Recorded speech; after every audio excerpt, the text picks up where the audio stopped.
In 2019, when Chris Froome shattered his body on the road to the Dauphiné, everyone said it was over. He had broken bones, suffered a collapsed lung, and nearly died, let's be honest. But he came back. He rode again. He lined up at the Tour, and he finished Grand Tours when logic said he shouldn't be pedaling a bike anymore.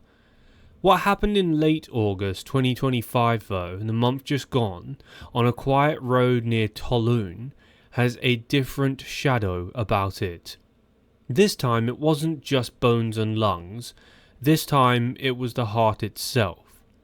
When he was airlifted to hospital, when surgeons discovered that his pericardium, the fragile sac that wraps around the heart, had ruptured, the narrative shifted from painful recovery to life-threatening crisis. His wife Michelle even told The Times, quote, "It was obviously a lot more serious than some broken bones. He's fine, but it's going to be a long recovery process. He won't be riding a bike for a while. Chris is happy for you to share this because people need to understand what is going on." That is a stark contrast. The pericardium isn't a rib or a vertebrae. It's the sheath that keeps your heartbeat contained, that keeps blood flow balanced. To tear it is to walk a knife edge between life and death. Froome has already beaten odds that no one thought were beatable, but this time the odds are so stacked against him that even the most optimistic fan can only whisper about miracles. When he finally left hospital, he wrote, quote, "Relieved to be heading home from the hospital today, thanks to the staff at the HIA St. Anne." Those are the words of a man grateful to still be alive, not of a man scheming for his next training block. And yet the cycling world can't stop theorizing. What happens now? Does he retire immediately, forced by biology? Does his team, Premier Tech, find a way to pay him off, letting him step aside gracefully? Or does he reinvent himself as a coach, mentor, or perhaps the stubborn professional who still believes that he has one last pedal stroke to give? These theories bloom like weeds when the road ahead is uncertain, and so let's examine them. The early exit and golden handshake.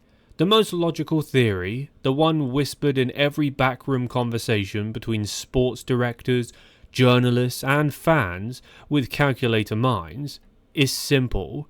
Chris Froome has a retirement plan, and Premier Tech has to pay him off. His contract was supposed to run through 2025 and into 2026, a grand finale that would, in an ideal world, let him bow out on his own terms, maybe riding his last Tour de France, waving goodbye on the Champs-Élysées. But the crash has rewritten the script. If he cannot ride, the team cannot keep paying him millions to simply recover. Premier Tech is a professional outfit, backed by investors, sponsors, and a vision of promoting people. Nostalgia and sentiment don't pay salaries. So what happens when one of the highest paid riders in the peloton is suddenly unable to compete? The phrase that comes up is, quote, "termination by mutual consent." That polite euphemism where a team and a rider shake hands, agree on a settlement sum, and part ways. The settlement is the, quote, golden handshake, enough money to respect his status, honour his legacy, but also free the team from the financial weight of a rider who, frankly, cannot deliver. The sad undertone here is that Froome's legacy is worth more than his legs right now. He is a multiple-time Tour de France winner, a Vuelta champion, a Giro champion. Sponsors have already milked those victories for a decade. If the team hands him a 7-figure payout to retire, they also get the press coverage. The precedent exists. Teams have paid off riders before, when illness, injury or scandals cut careers short. It's messy in the contracts, but simple in the headlines. Fans can already picture the press release. Quote, "After consultation with medical specialists and the rider, Premier Tech and Chris Froome have mutually agreed to end his contract early.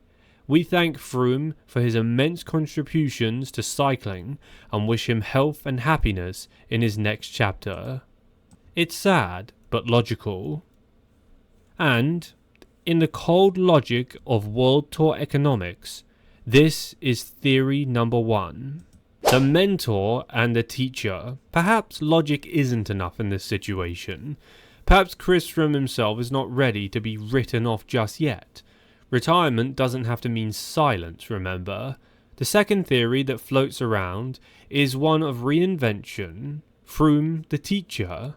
Think about it. Who else in this current peloton knows how to win a Grand Tour the way he does? His 4 yellow jerseys were not accidents. He knew when to attack, when to follow, how to do a time trial with the team, how to suffer through 3 weeks of chaos. He was methodical, meticulous, calculating. He was, in short, the kind of mind that young riders dream of studying under.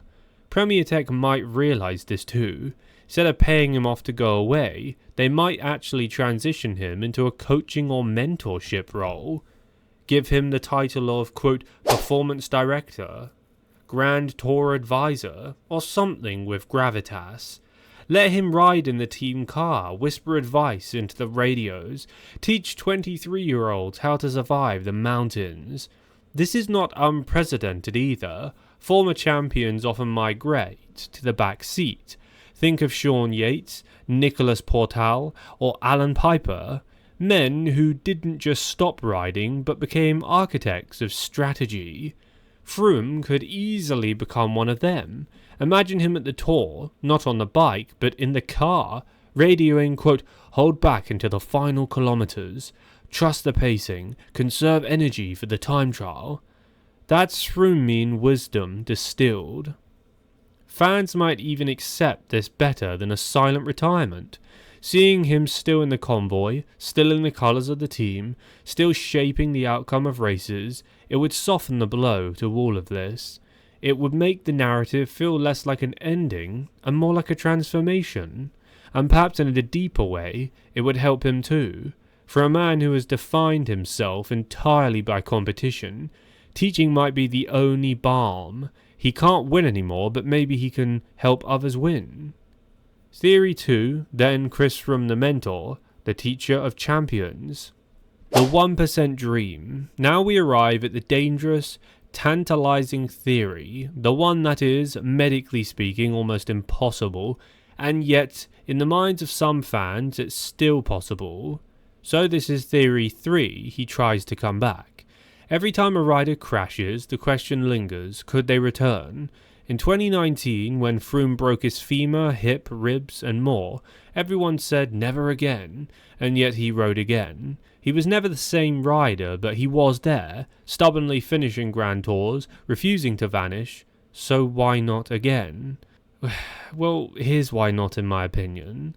Heart surgery is not like fixing bones. The cardiovascular system is a different scale of fragility. Doctors may allow him to ride for health, for fitness, and even for charity events, but professional racing, 3 weeks at red line, 400 watts up alpine descents, climbs, stress at the Tour, that seems unthinkable. The chance is 1% at best. Yet, that 1% exists in most fans' imaginations, because Froome himself has built a myth on defying the odds. The idea that he would just vanish into retirement feels wrong.